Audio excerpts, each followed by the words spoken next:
quais são as principais diferenças no funcionamento dos homens e das mulheres, porque é diferente, né? É bem diferente. Tirando o processo de adquirência de virtudes, que é muito mais congruente, óbvio, os homens vão desenvolver coragem, fortitude, temperança igual às mulheres, porque o processo de maturidade e desenvolvimento de virtudes, ele tem essa característica de coincidente no quesito de se juntar. O processo da imaturidade ou da natureza normal, ordinária, psíquica, humana, feminina e masculina, ele tem muitas divergências, tá? Então a gente vai ter um processo, principalmente do ponto de vista normal, do funcionamento normal da mente, o foco da energia psíquica feminina vai tender a ser multidirecional. Por exemplo? Então a gente vai ter aquele negócio do sistema integrado, né? A mulher, ela foca em 80 coisas ao mesmo tempo, e ela sempre vai tender a querer fazer todas essas 80 coisas ao mesmo tempo. Sim. Os homens, eles têm um foco unidirecional, então ele vai tender a ter aquela mentalidade de caixinhas. Ele tem as caixinhas, então na caixinha que ele tá, quem decide qual caixinha é ele. Ele não vai... os homens não veem masculinos, eles não veem com bons olhos colocarem ele numa caixinha. É ele que se coloca na caixinha que ele quer. Isso tem a ver com o desejo, com o anseio, com a vontade que ele tem naquele momento da vida dele, que faz sentido pra vida dele, tá? Então, o foco unidirecional significa que o homem vai tender a focar em o mínimo de coisas em uma única vez, de preferência em uma coisa. E os homens têm essa capacidade de focar em uma coisa só e de abstrair todo o restante, tá? Então é exatamente esse processo que faz com que os homens, eles tendam a ter, quando na sua masculinidade saudável, uma tendência a conseguir fugir da ansiedade com os seus escapes ou suas fugas, tá? Então a gente vai tender a ter, a vantagem é conseguir escapar da ansiedade, a desvantagem é cair em vícios com muito mais facilidade do que as mulheres, tá? Então as mulheres, por ter um sistema integrado, elas vão tender a ter uma ansiedade muito maior do que os homens na média, nós estamos falando de mediano e de generalidades aqui, tá? Só que elas vão tender a cair muito menos em vícios do que homens. Essa é a primeira diferença muito drástica de tomada de decisão. Tomada de decisão feminina é um processo sistêmico, e muitas vezes quando a mulher está desequilibrada, ela não está bem psicicamente, ela não está com humor, com uma vitalidade alta, ela tende a ter um tilt de pane emocional, porque ela tem que tomar 80 decisões, ela não tem energia pra tomar 2, ela fala assim, cara, não dá. É aquele faz e não faz nada na cabeça. Faz ela tá fazendo, ela tá produzindo, mas pra ela não. Ela parece que ela tá patinando, que ela tá dando volta em volta dela mesma, e ela não realiza nada, e o sentimento de insegurança cresce, tá? Então, essa falta de propósito, de ela tá fazendo 1000 coisas ao mesmo tempo e sentir que não tá resolvendo nada, não resolve, porque ela fica infeliz. Exatamente a mesma coisa o homem, ele tá focando em uma coisa só que ele não tá construindo nada. Então isso dá um sentimento também de incompletude, de falta, de ausência, né? Ele pode estar num empreendimento, só que ele tá enxugando gelo. Tá enxugando gelo.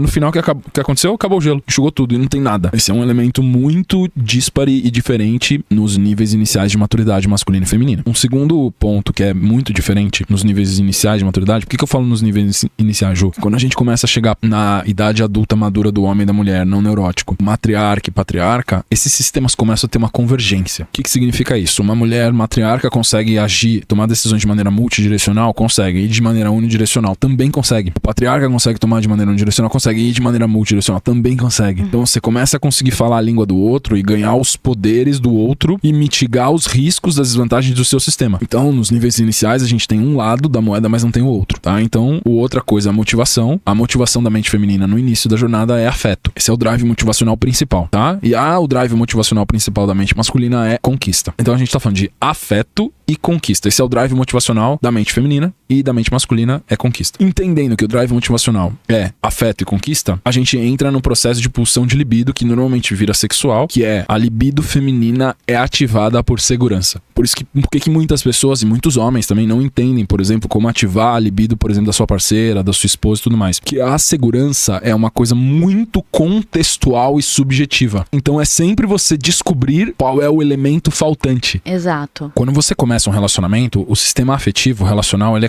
é pequeno. Ele tem poucas variáveis. Porque você conhece a pessoa há pouco tempo, você não sabe nada, você não sabe história familiar, você não sabe crenças e valores. Então, o sistema feminino de alerta de segurança, ele é facilmente satisfeito. Por isso que um homem, às vezes, no começo, se esse homem tem alguns elementos que são interessantes para essa mulher, se ele diz algumas poucas frases ou palavras ou tem certos posicionamentos... Já romantizou. Ela já romantiza porque fecha as lacunas de segurança do nível do sistema afetivo afetivo que ela tá hoje. Isso é uma coisa que poucas pessoas entendem também, é porque que ao longo do tempo, são poucos os casais que conseguem manter uma intensidade sexual ativa ou uma interação íntima ativa, porque conforme o sistema afetivo relacional vai aumentando de complexidade, quanto mais tempo passa, mais detalhe tem no relacionamento, que você sabe meio que os humores do seu marido, você sabe o que quer dizer tal coisa, o que quer dizer tal coisa. Leituras, né? Tem muitas leituras de muitos contextos. Aí o que acontece com um sistema muito mais complexo, um sistema de 10 variáveis, pro homem conseguir gerar segurança pra mulher é muito mais fácil do que gerar segurança num sistema de 1000 variáveis. E aí o que acontece é que a libido feminina, ela só é ativada quando cumpre-se os requisitos de segurança do sistema afetivo presente dela.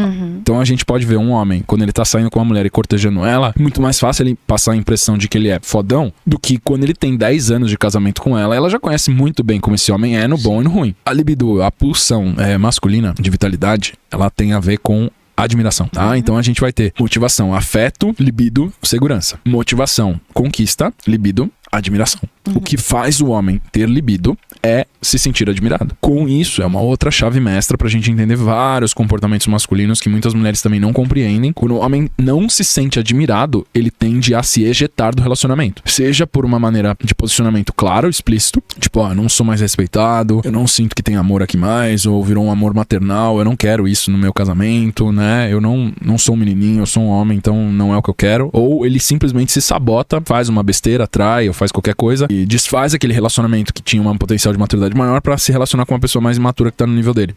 Tá? Porque lá ele vai ser mais admirado do que ele é aqui. Existe uma falta de discernimento ainda, uma imaturidade, onde essa mulher, ela associa acolhimento afetivo com segurança. Só que acolhimento afetivo não necessariamente é segurança. Se o seu marido tá te dando segurança, mas não tá te dando acolhimento afetivo, você tem que admirar ele do mesmo jeito. Só que ela tem um apego com o acolhimento afetivo, que não é uma linguagem nativa dos homens. Uma carência excessiva. Por uma carência, por causa de uma coisa da história dela, e ela tá jogando fora a segurança. Ele deu a resposta do problema pra ela, e ela continua falando de algo e fala assim, eu já te respondi, você tá se repetindo, não precisa, eu já te respondi. Até que ele perde a cabeça e ela chega e fala assim, mas você é muito grosseiro, você não me ouve, eu acho que você não me ama. Então a gente entra numa confusão mental absurda, e fala assim, cara, eu entrei em casa, cheguei super cansado, ela ouviu o problema dela, dei a resposta, ela não consegue aceitar. Por quê? Porque ela tem um apego infanto-juvenil com esse negócio de desabafar as emoções e os sentimentos. Outra coisa que eu sou super mal interpretado, não desabafe com o seu marido. Por quê? Desabafo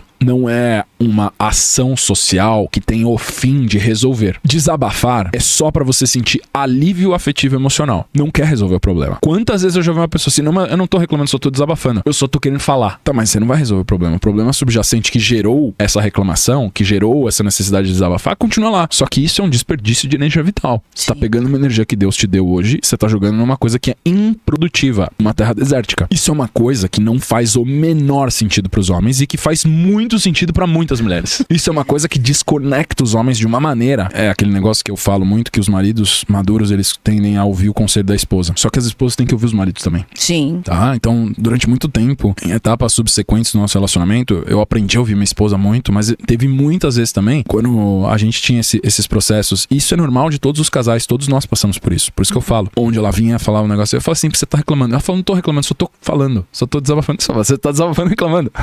Né? Eu falo assim, eu percebia que não adiantava eu dar a solução, porque ela não queria ouvir a solução. Ela só queria falar. Né? Eu comecei a criar um mantra, como se fosse um papagaio. É um papagaio, porque... Desculpa. Não, é normal. É porque assim, como ela tava tendo um comportamento de papagaio, eu tinha que refletir o comportamento de papagaio dela de uma maneira não ofensiva, de uma maneira gentil, para que ela conseguisse ver o que ela estava fazendo, eu refletindo o comportamento dela. Só que eu tava fazendo de maneira consciente, ela tava fazendo de maneira inconsciente. Nesse caso, tem outras vezes que são invertidos, mas nesse caso eu tava consciente, ela tava inconsciente. Onde eu falava assim, ela terminou de ouvir, eu falava assim, ouve o seu marido, ouve o seu marido. O que você tá falando? O que seu marido falou? O que meu marido falou? O que seu marido falou? Eu sou o marido dela, né? O que seu marido falou? Sei lá. Mas ele acabou de falar. Não sei. Você não tá prestando atenção? Ouve o seu marido. Perfeito. E eu tive que fazer isso durante muitos e muitos meses.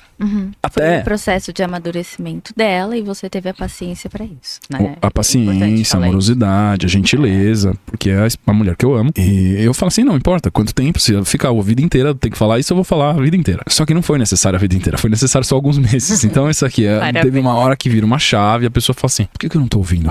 Acho que eu tô apegada na emoção. Ela me disse isso. Acho que eu tô pegada na emoção de ficar ruminando. Mas isso faz bem pra você? Não, faz muito mal. Fico me sentindo mal. Então, ouve seu marido. A gente tem outra dicotomia também que tem algumas falácias. Dá pra se aproximar na conversa? Dá. Se a conversa for profunda, for verdadeira, for respeitosa e tiver troca de visões de mundo e de ideias, tá? Se a conversa foi superficial, for automática, for de senso comum, não tem aprofundamento na intimidade. O silêncio, ele gera distanciamento? Gera, se for um silêncio ofensivo, se for um silêncio passivo-agressivo, se for um silêncio punitivo, se for um silêncio não natural, ele sim é uma arma de violência. Agora, se for um silêncio de desarmamento, de naturalidade, de acolhimento, de respiro, né? De respiro, de aceitação do outro como é, o silêncio pode ser uma das coisas mais agradáveis que gera intimidade na experiência humana. Verdade. Ou seja, não é falar ou ficar em silêncio, é como falar e como ficar em silêncio. Perfeito. É contexto,